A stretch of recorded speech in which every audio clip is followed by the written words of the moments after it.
You are now tuned in to Go Time Dolphins with Charlie Touche and Kadeem Simmons, the Miami Dolphins podcast that's for the fans and by the fans.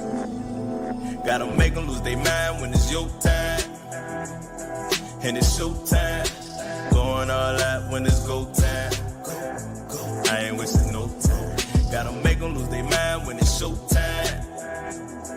Cause it's your time. Lay it on the line when it's go time. Go. Don't waste no time. I can't even say that I've missed the victory visor because it's been back for a few weeks now. But if the victory visor is on, that means the Dolphins went and got another dub, a comprehensive and yet somewhat frustrating, was it 34-15 victory over the New England Patriots. That's another sweep. Tua keeps it 7-0 against the Patriots, and we head into Green Bay with our destiny somewhat in our hands.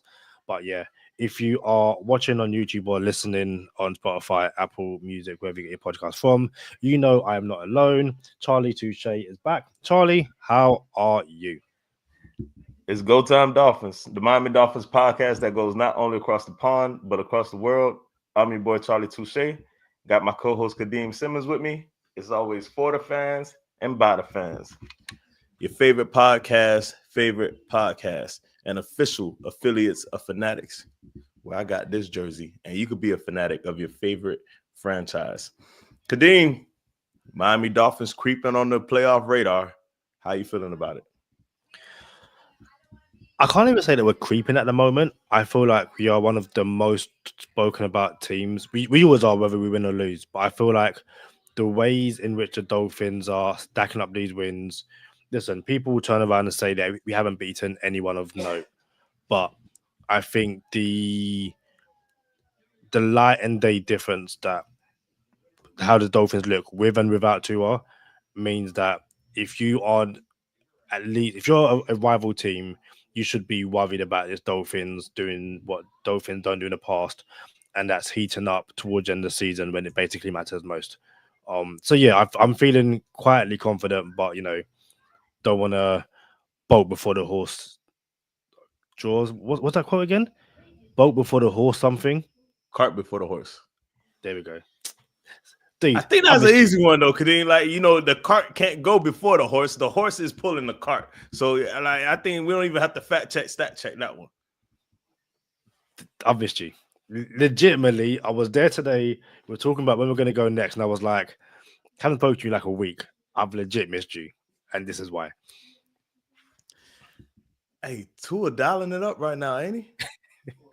Like, yo, listen. So Sherrod Steve, the past couple weeks, maybe 2 weeks, could be more than that. I don't really notice. I haven't noticed, but yesterday, it kind of, Sherrod kind of asked me this a couple times now. And Sherrod Steve is on the radar of a few friends that hit me up for picks, like bets for the week. How you feeling, right?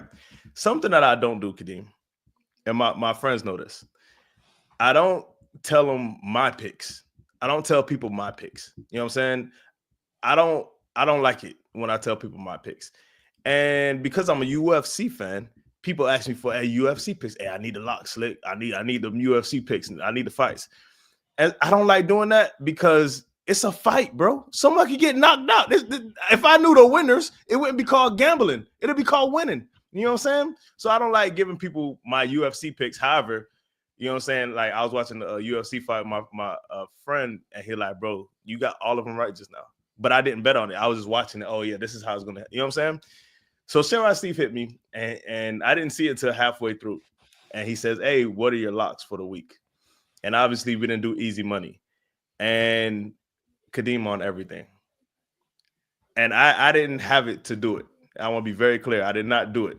But on everything, I look every week. I go to DraftKings and I look and see, bro, just because I'm on a diet don't mean I can't look at the menu. You know what I'm saying? So I go on DraftKings and on everything, bro. Tua for 3 touchdowns was plus 1,200. I'm like, dang, I really like this right now. And I also like the Miami Dolphins minus 11.5. I have no idea what that parlay would have looked like with just them two, but I imagine it would have been over plus 2,000. But when Sherrod Steve hit my phone, I couldn't tell him, oh, yeah, I had 2 over 3 touchdowns today. You feel me? So, yeah, man, shout out to Tua Ningamano Olipola Tungavaloa being mentioned on the podcast like that again. That dude is dealing right now. There was a conversation on one of those morning TV football shows, and they basically said if Tua and the Dolphins run the table, or even if they go like 6 or 7-1 with towards the end of the season, should Tua be named MVP? And I was sitting there going, he won't win it because there's arguably players who have been better across the whole 17 games.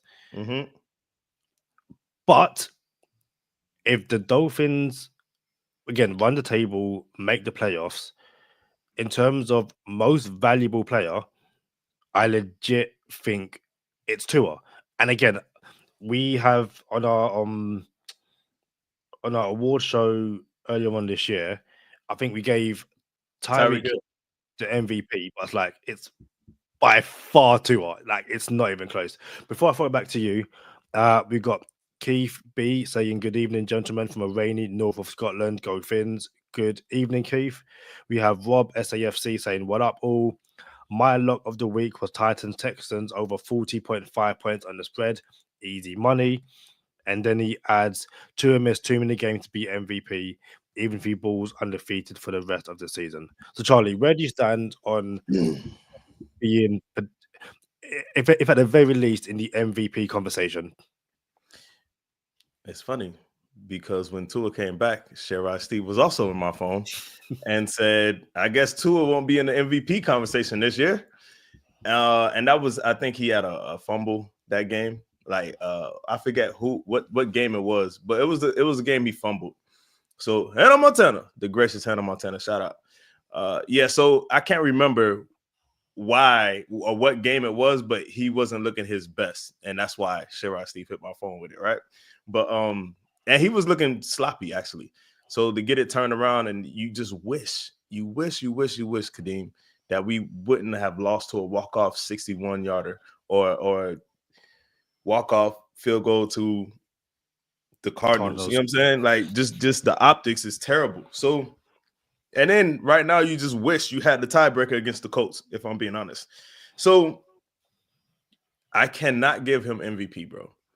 However, I mean, Saquon Barkley, listen, I'm not here for the MVP award being a quarterback award only. Like, I hate that. You know what I'm saying? I hated it when Christian McCaffrey didn't get the Heisman because he had a melanin deficit. You know what I'm saying? And he didn't get the Heisman. You feel me? And I feel like if it was the other way around, that dude would have got the Heisman. Same thing with quarterbacks in the NFL. Like, it's just a quarterback award. I'm not here for it. Saquon Barkley deserves the MVP, bar none. If I'm being real with you, it's not even Lamar Jackson. And although Lamar Jackson is on course for his third, which is wild, but I think it's Saquon. But most valuable player, Kadeem, really does mean most valuable player, bro.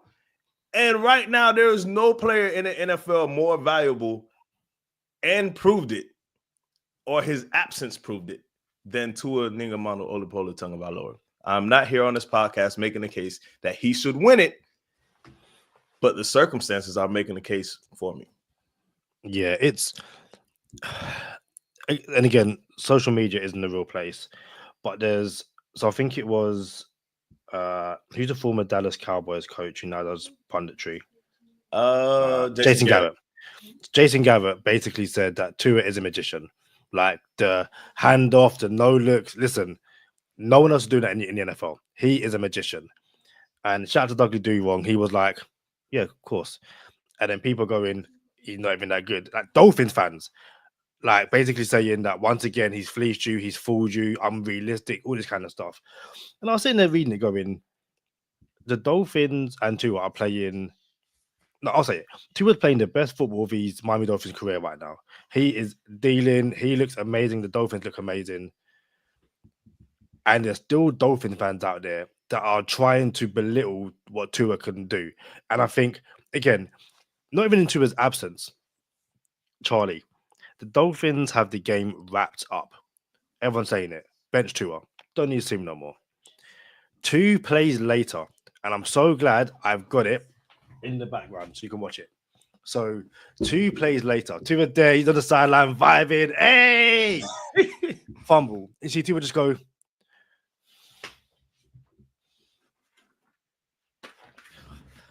I guess I've got to finish the job. Like the Dolphins can't even have 2 plays in a game in which they are dominated without this guy. 2 plays, Charlie. The guy was like, again, it's the San Andreas meme. Here we go again. Like, I'm needed again. Like, guys, 2 plays without me. I want to vibe on the sideline. What are we doing? Oh, Charlie, you said you are done with Julian Hill. But surely the Dolphins, as an organization, must have looked at yesterday's game and gone, not only Julian Hill, Skylar Thompson. The Skylar Thompson experiment has to be over, if not this week, by the end of the season. Has to be. When I was younger, Kadeem, my mom was the best mom ever. I ain't gonna lie. Shout out. I love you, Mom. Yeah, you know what I'm saying? When you watch this, I love you. How you doing? Like Kadeem says hi. Bro, my mom was the best mom ever. And we used to get on her last nerve, is what she would say. We got on her last nerve. I'm like, dang, how many last nerves do you have if it's the last one?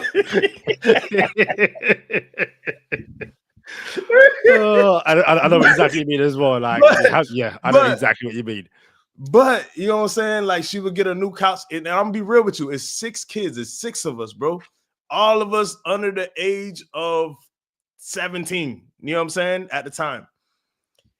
And she'll get a new couch or something new or something nice, a new kitchen table, you know what I'm saying? And here I go with the Hot Wheels on the new kitchen table racing, you know what I'm saying? Like, and it would be something that you said on this podcast.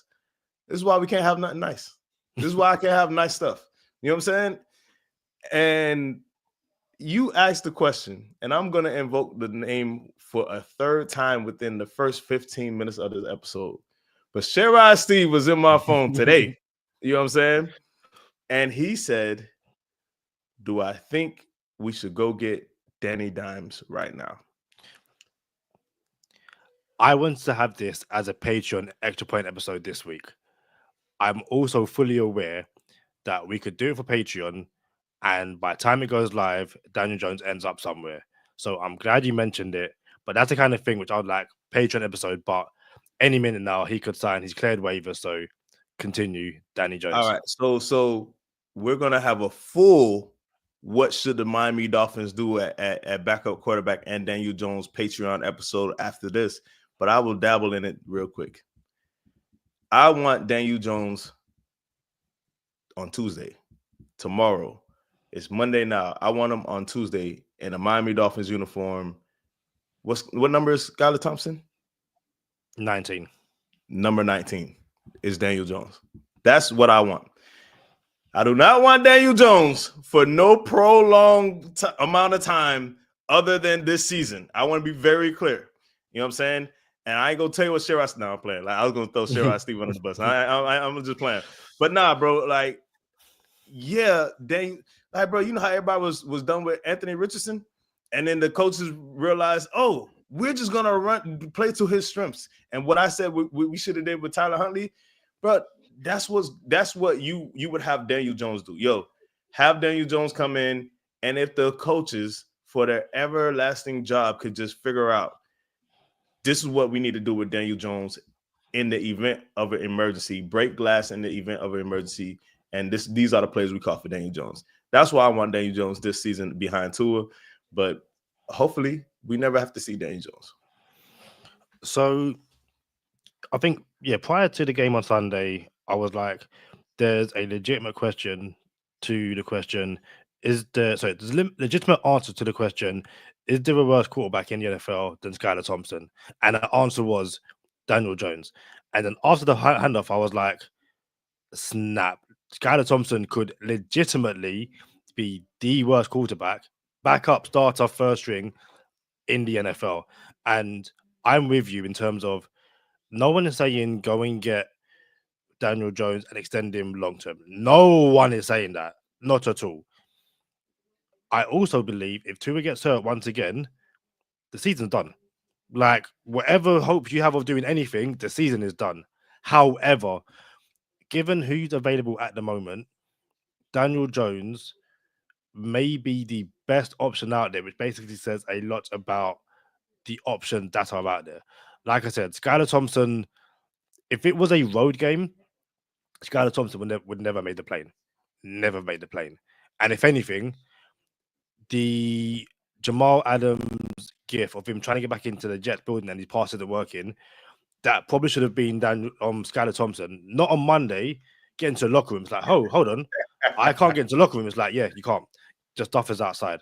Like, to fumble a handoff and just give the Patriots any whiff of a chance. Yeah, like, again, I don't like calling for anyone's job. At the same time, yo, bro, the experiment hasn't worked, and sorry, but not sorry. Yo, why can't Skylar Thompson just be Justin Fields and say something like, you know, if I would have did better, people wouldn't be talking about me like this. You know what I'm saying? Like, if I would have did everything in my power to keep my job, I wouldn't have people coming at my head for it. You know what I'm saying? No Diddy. You know what I'm saying? So it's like it is what it is. You know what I'm saying? So nah, bro. Like I didn't make this stuff up about Skylar Thompson, but we don't gotta waste no more podcast time on Skylar Thompson. We're gonna have a Patreon episode on Daniel Jones. Kadeem, man, once upon a time, and I I love this part of that podcast. Once upon a time, LB was in my phone talking about, yo, where's Christian Wilkins? What's he doing? This is the first year of when Christian Wilkins was a rookie with Brian Flores, and we were supposed to have historically the worst team in the history of the league, right? What's Christian Wilkins doing? He was a first round pick. Like, bro, he don't got nobody around him. Relax. Christian Wilkins gets people around him and becomes one of the best, a top 5, literally tackle in the league, right? Me and Bert go to the New England Patriots game, and they probably getting tired of me doing this, but I got to do it because it's fun. What Jalen? I need to see more Jalen Phillips. Yo, dog only played 40 snaps. Relax. You know what I'm saying? Relax, y'all boys. Chop Robinson. What week is it? 11? Week 11? Week 12. We're week 12 now, but yeah. Bro, a little over half a season, but half a season just for my argument's sake. Chop Robinson was the talk of Dolphins social media and was like, oh, what's Chop doing? And he's a bust and all of this. And why did we do this? And why did we do that? Bro, Chop Robinson was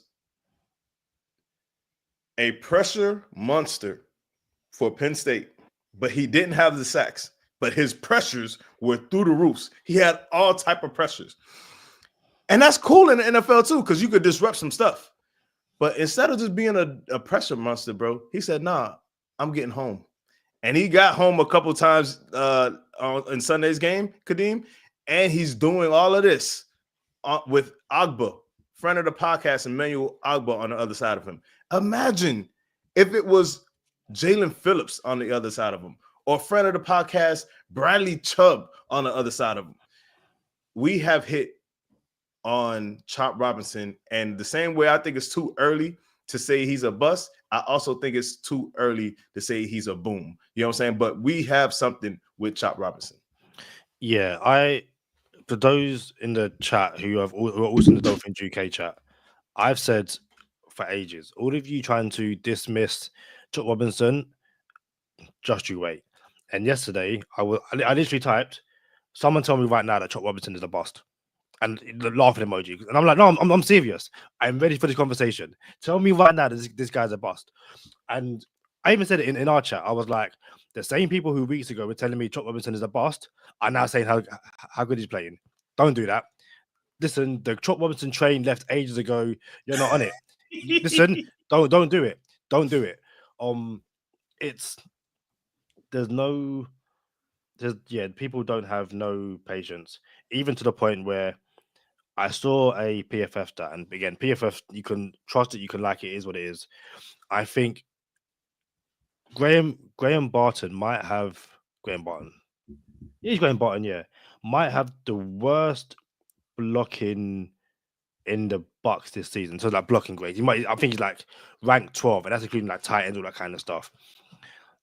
People like go and get Graham Barton. Should have not listen. Graham Barton's having a difficult rookie season. It is what it is. Not saying he's bad, but Chuck Robinson, as we were saying at the time, was having a Jalen Phillips like rookie season where the pressures were there. He just wasn't getting home. But it was 100% going to come if he kept on working, kept on applying himself. And yeah, it was coming now. There were times yesterday where the Patriots were double teaming him, and they were like, "I don't care who you have, like 2, 3, it doesn't matter who you bring to the house. I am getting to your quarterback." And just the last thing on pressures, you saw it last week against the Raiders, where again I think he had 1 sack, but he was getting pressure, but he was forcing Gardner Minshew, off his rhythm, basically keeping him on his toes, and he wasn't completing passes. Pressures are just as important as sacks. And until people understand it, they're never going to be happy with any defensive end production at all. Just as important? They're really important. I don't know if they're just as important. But hey, I'm just one half of this podcast. You know what I'm saying? Like, hey, yeah, man. So we got to go with Chop Robinson. I feel like we missed. All right, now I don't want to go from we got to go with Chop Robinson and we missed somewhere. But Odell Beckham Jr. has had opportunities. And I'm like, I want him to be a thing. You know what I'm saying? I want him to be a thing because I know he can be a thing, right? And he had, I want to say 2 drops in Sunday's game, like on target drops. You know what I'm saying? So, and he has hands. Don't get it twisted. He has hands, but he had, and these were tough routes, tough passes, tough in traffic. I'm not saying that these were Waddle drops. You know what I'm saying? Shout out to Waddle for coming through yesterday, though. At the same time, bro, I want OBJ to be a thing. I want Malik Washington to be a thing. But you know who else I want to be a thing? Somebody that is a thing now. Jonnu Smith, bro. Like, remember when we were like, oh, well, this is the Shanahan offense. And Mike McDaniel, like, yeah, we're going to unlock it every year. We're going to unlock a new part of the offense. And then he said, oh, now that we're in this year, we're going to unlock tight end. Tight end has been unlocked, Kadeem. And it's Julian Hill, ain't it? But Jonnu Smith is. So shout out to Gunner's boss, says Kadeem and Charlie, blessed up, fins up. And then, yeah, Rob was talking about Chop, he said, has had plenty of plays, not make it into the big stat column sacks. Charlie, remember at the start of the season when I drafted Johnny Smith in fantasy and it was like, probably wouldn't have done that. And I was like, I think I'm going to be okay. I don't know that I said I probably wouldn't have done it, but go ahead. No, you started him. You started him week 1, and I said I probably wouldn't have done that. Yeah, okay. We got there in the end. But yeah, started Johnny Smith this week because I had to. 23.7 points. Like it's interesting how he's kind of become Tua's go-to target, and he's been really trusted. He's getting touchdowns, he's making plays, he's on end arounds, all that kind of stuff. I think to go back to Odell, I think yesterday Odell might have swapped gloves with Jalen Waddle, and like had the dropsies because Jalen Waddle was basically catching everything. Odell Beckham wasn't. But again, I think if Odell Beckham can go back to doing Odell Beckham things, and you've got Jalen Waddle doing Jalen Waddle things, and then Johnny Smith doing Johnny Smith things, and then Devon Achane doing Devon Achane's, like it then again literally becomes, how do you stop this Dolphins offense? Because Tua's finding everyone, and I haven't even mentioned Tyreek Hill. And Tyreek Hill hasn't really had to do much, but the Dolphins still find a way to win. So, no, Odell Beckham, I have faith, the drops won't be a consistent thing. And yeah, Johnny Smith is, if you're not starting him in fantasy, you're missing out on points. I started him in fantasy. I'm going to win this week. I'm just saying. You started him in fantasy? Had to. There was no way I could. You know who I started in fantasy, Kadeem? Anthony Richardson. Dolphins are on the clock. Okay. 23 NFL Draft. The Miami Dolphins select Devon A-Chain. Oh!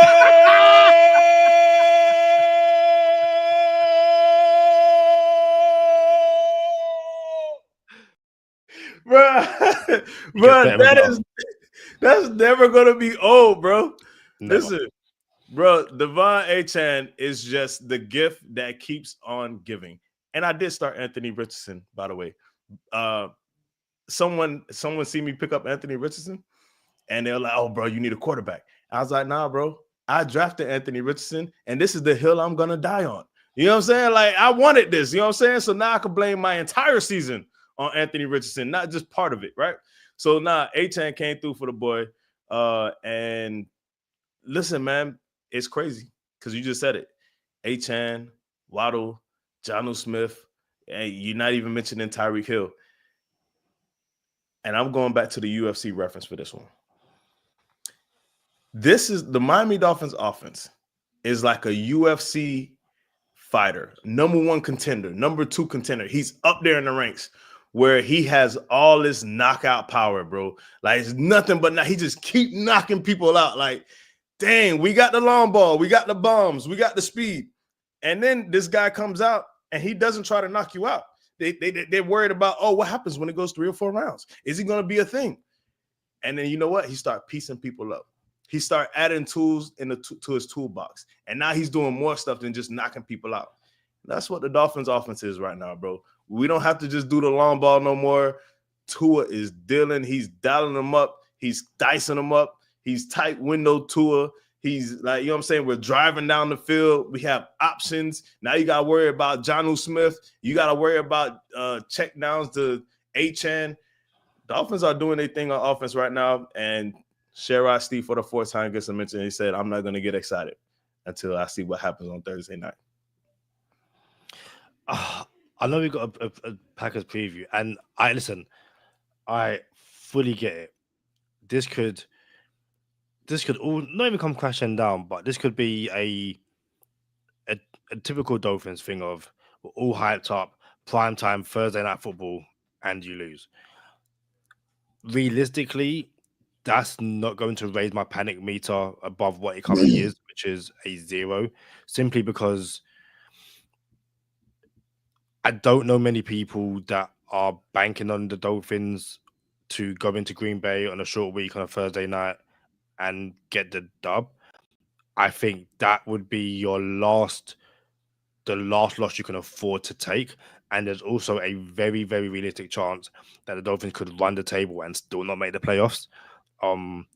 But I also think on the flip side, say the Dolphins go into Green Bay and do exactly what they've been doing, and the game isn't close, and the Dolphins win, prime time, perfect. Not everyone's going to say, Charlie, oh, it don't matter. It's November. Can you do it in December and January? It's only Green Bay. Like, the goalposts are going to shift. Like, and I know it's going to happen. 100%. Oh, the Packers were missing this guy. Or, oh, it's November. Wait until December. And then when he beats the team in December, oh, but he's beating the Paper Planes and the Texans. And legitimately, until the Dolphins win the playoff game on the road, it's not going to matter. And then they're going to win the playoff game on the road. Oh, but listen, at this point, you either like Tua and the Dolphins or you don't like Tua and the Dolphins, and nothing's going to change at all. Two things quickly, sorry. Gunner's boss says, OBJ lost some depth with age. I can't trust him to be a reliable receiver every week. And then he had a question about a new quarterback or the offensive line, which we will get to in bonus time. It feels good to be winning, Kadeem. Winning fixes everything. It changes everything. Winning is cool. 100%. Bro.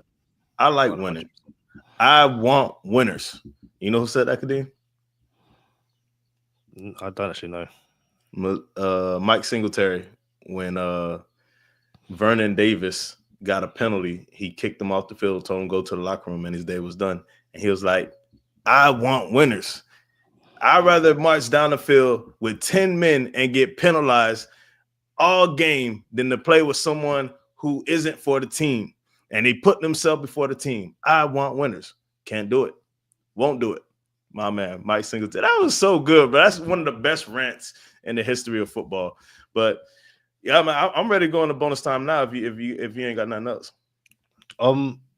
Just very quickly, you want winners, and the best way to be a winner is to, if you're in the UK especially, go on Fantasy Game Day app and you promo time GTDFF. Daily fantasy sports in the UK now that the DraftKings aren't in the UK no more. So Fantasy Game Day app code GTDFF for free second entry. Again, that's promo code GTDFF for free second entry with the Fantasy Game Day app.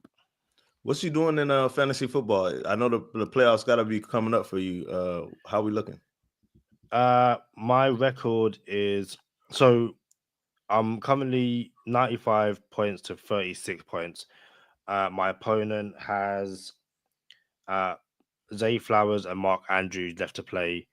I also think he's given up on the season as he's got Drake London and Khalil Shakir in his starting lineup, and they are both on a bye week. So, who's your opponent? Got to know so he don't make it to the real league if you're not setting. Charlie Fagan. Okay. Yeah, you got to set your lineup. If you're gonna play in these leagues, you got to set your lineup. It's playoff spots on the line here. Can't be sabotaging the league like that. I'm going to give him the benefit. I haven't seen him every single week. I'm going to give him the benefit of the doubt of he forgot. But yeah, I would definitely keep an eye on his team if it hasn't changes in the next week. But yeah, I am about to move to standings. I am currently third, and I'm about to move to 7 and 5, which should give me a playoff spot. Well, I don't know, because there's 4 teams currently on 6 and 5. So yeah, it's going to be interesting. Kadeem is about to make the playoffs. That's wild. So we got 1 week left in the Go Time Dolphins Vet League, and everyone has been eliminated as like yesterday. Everyone was eliminated. There's only 4 teams. Next week is the last week of the regular season, and there's only the playoff teams available.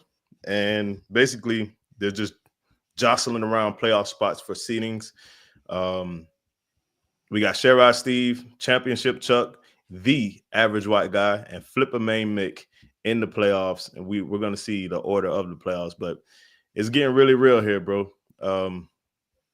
But nah, man, let's get into bonus time. You ready? Yeah, 100%. Rob says next year I got to get in the league. Charlie, get us into bonus time. Y'all know what time it is. Stay positive, test negative. For Kadeem Simmons, I'm Charlie Touche. Thank you for tuning in this time. Make sure you catch us next time on Go Time. Already. Gotta make them lose their mind when it's your time. And it's show time. Going all out when it's go time. I ain't wasting no time. Gotta make them lose their mind when it's show time. Cause it's your time. Lay it on the line when it's go time.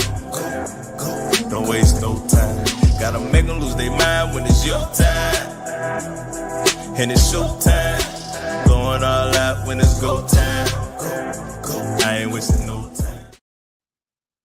Shout out to Robert Ashton in the comments. I met with Robert last week. Charlie, he says hi. We've definitely got to do a massive meet up in London next time you're down. Hopefully next year. He says Dolphin Twitter. I ain't gonna lie, boy. I might be coming to London in like February, March. I don't know. I might slide on you. Might slide. Watch this space. Robert Ashton says Dolphins Twitter screaming to blow it all up by the third quarter. You heard it here first, and yeah, that's if we're losing against the Packers. I was gonna say something in this episode, but I think I will save it for Patreon. It is exclusive news about a former Miami Dolphins player. You will hear it here first on Go Time Dolphins, but I will save it for the Patreons. And then, probably on the Packers preview, we'll release that news. But, Gunners Boss has a question. He says, should we be seeking a new quarterback, or is fixing the offensive line and a good running back to take us over the hill in 2025? Charlie, what do you think? What do you mean a good running back? We got Devon A-Chan. What you mean a good running back? I don't understand that question. You know what I'm saying? Now, I'll say this. You have to be able to do all those things at the same time. You have to improve the O-line. You have to be able to get a quarterback. You have to be able to get a running back. although I don't think we need running back depth. Like, I think we have really good running back depth, so much so that we had to let go of Chris Brooks, who me or Kadeem did not want to see let go. So I think our running back room is good. Every single room in the building can be better. But if you're talking to Charlie Touche, the GM, in this chair today, what should the Miami Dolphins do this offseason? I think we need to improve O-line, and wherever the opportunity comes to get a better backup, however that is, we have to do it. And my stance does not, I'm not backing down from my stance just because Tua's playing well. Every time Tua gets hit, it's like, is he going to be out 4 weeks or no? Are we going to be good or no? So I am still of the belief the Miami Dolphins have to have a quarterback, not just a good backup quarterback. They have to have a starting quarterback behind Tua as the best insurance policy in the NFL. Meaning, if Tua goes down, is that going to be the last time he plays in the NFL? Is his family going to say, yo, I don't want to see you play football no more? It's a real thing that we have to consider and we have to be ready for as an organization. So quarterback is something that has to be addressed. Doesn't mean I'm talking about getting rid of Tua. I'm just saying you have to be prepared for moving on from Tua when that time comes. Yeah, listen, I said it in the Dolphins UK chat. I'll say it here now. Come the off season, you call up Jameis Winston at the first legal period, and you get him into the building. To me, Jameis Winston at the backup, and then in the draft, I agree with Charlie. You find the best.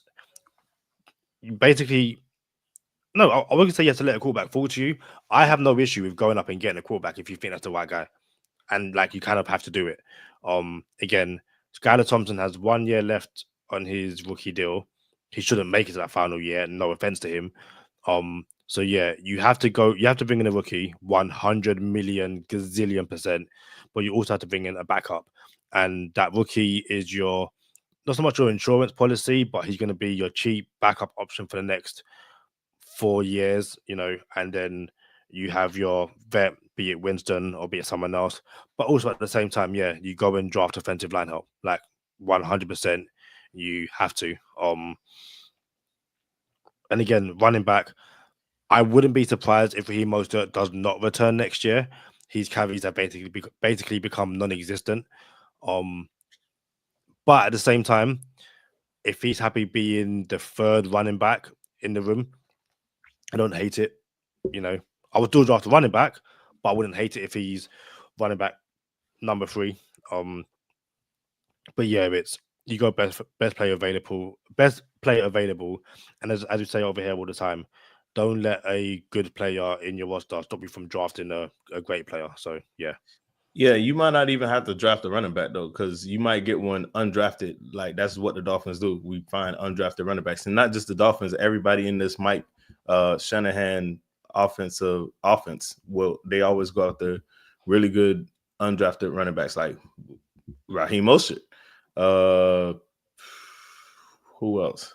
What's the other name? Can't remember his name. Who's he play for? Was Damian Williams drafted? I'm not sure. I'll double check. But also, Chris Brooks was undrafted. Yeah, Chris Brooks undrafted. I feel like Damian Williams might not have been undrafted, but he was a Dolphin, and then he went to KC. So I felt like he was undrafted, but Damian Williams, undrafted free agent 2014. Hey man, I might know a little something about football, Kadeem. Just a little bit. You know what I'm saying? I might know a little bit. You know what I'm saying? So there's a question from Rob as well. Savon Ahmed, undrafted. Yep, 100%. Rob asks, do we pay Holland? Because if we don't pay Holland, do we go for a safety? I feel like this is a whole episode in itself, but yeah. We pay Holland, and shout out to friend of the podcast, Brandon Jones, balling in Denver right now. I think he took more, and I want to be fair. He took like an extra $6 million, which you're not going to tell somebody, oh, take $6 million less to stay with us, Brandon. So shout out. We did offer, but he took more somewhere else. So you can't be mad at that. But I got a new name for Jordan Poyer that I can't even say on the podcast. Can't even say it on the podcast. The thing is, like, I know you don't swear either, so I'm intrigued by this name because I know you don't swear. Like, I'm the one that swears, and peek behind the curtain. The reason I don't swear on this podcast is because Charlie doesn't swear. But when we have Hayes on the episode and Hayes swears, I swear. So, like, I have no issue swearing. I just don't swear because Charlie doesn't swear. So, for Charlie to have a nickname for Jordan Poyer, I'm not saying the podcast, but he doesn't swear. I am intrigued. Like, I am intrigued. That's all I'm gonna say. You know, so it's funny because I don't really be cursing, but in text form, I can get away with some stuff and like put like dollar signs in the place of certain things, and you know what I'm saying. I will get my point across for sure, where people know what I'm trying to say. But I really don't. I try to watch my mouth, man. Like I'm not on that. I'm 41, not 21. There's a few nicknames in the chat for Jordan Poyer. Yeah, Rob says he got sat down on a run early doors. Listen, he got ran over, and he looked up at the replay to see how bad it looked. Like, yo, did they guess how bad that was? That was, if that was a Dolphins player doing someone else, I'd be like, yo, lean on a man. Jordan Poyer got lent on so badly. I don't think the Dolphins extend friend of the podcast Javon Holland. But the Dolphins, I think we should though. I don't think they do, but I think we should though. Oh yeah, 100%. I feel like you have to extend friend of the podcast Javon Holland. I don't think they do, and I think part of the reasoning will be the Dolphins will turn around and say the last 3 safeties we've drafted in Minkah Fitzpatrick, who we had to let go because he fell out with the coach, an All-Pro. Friend of the podcast Javon Holland. I don't think he's made an All-Pro, but he's a Pro Bowler, and he's one of the best safeties in the league. And friend of the podcast, Brandon Jones as well, who I know Dolphin fans were happy to see him leave, but now going, oh, we should have kept Brandon Jones. We were like, I don't know why they were happy, but go ahead, continue. Yeah, but we were like, don't let Brandon Jones leave the building. Like, he's that tandem of Brandon Jones and Javon Holland. They were like the best safety pairing in the league. So yeah, I think the Dolphins will say we can draft safeties. We have no issues beat the first, second, or third round. So we're going to do it again. Hey, there was when Brandon Jones and Javon Holland tweeted each other when Javon Holland got drafted, and there were still like notable safeties on the team, and they tweeted each other in public saying, "Oh, we about to do this together." I'm like, dang, that's pretty bold for some rookies to be like, "Oh, like we about to take over the team," and then there's actually safeties on the team. So shout out to them boys. They knew what time it was.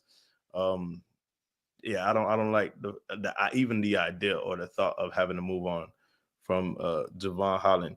But I'm not a Jay-Z fan. I say that, you know what I'm saying, public. I'm not a Jay-Z fan. I don't listen to Jay-Z. He got some good songs, but I'm not a fan.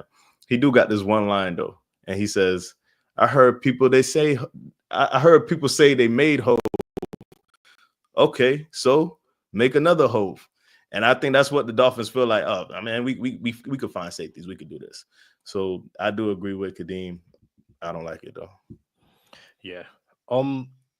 Before we leave, Rob says, did anyone see Brewer lay that guy down on our screenplay touchdown? Listen, I just want to say very quickly. Again, if people don't like Chris Greer, fair enough. It is what it is. You don't have to like him. Dude has had one of the best off seasons in terms of bringing in players, not just in the draft, but free agents. Calais Campbell, Aaron Brewer, Johnny Smith, all game-changing starters for the Dolphins this year. And Aaron Brewer, playing better and better every week in the pass game, in the run game. So good. So, yeah, shout out to Aaron Brewer. Trying to get us out of here so we go to Patreon. And I kind of wish we did say what we're about to say in Patreon. probably messed that up. We should have said it here, but we'll say it here Wednesday. But Go Time Dolphins does have some inside information that we're actually gonna let the people know. And no one actually knows this, but we will say it first. Yeah, so we are heading over to Patreon. Just to clear something up as well, we're heading over to Patreon.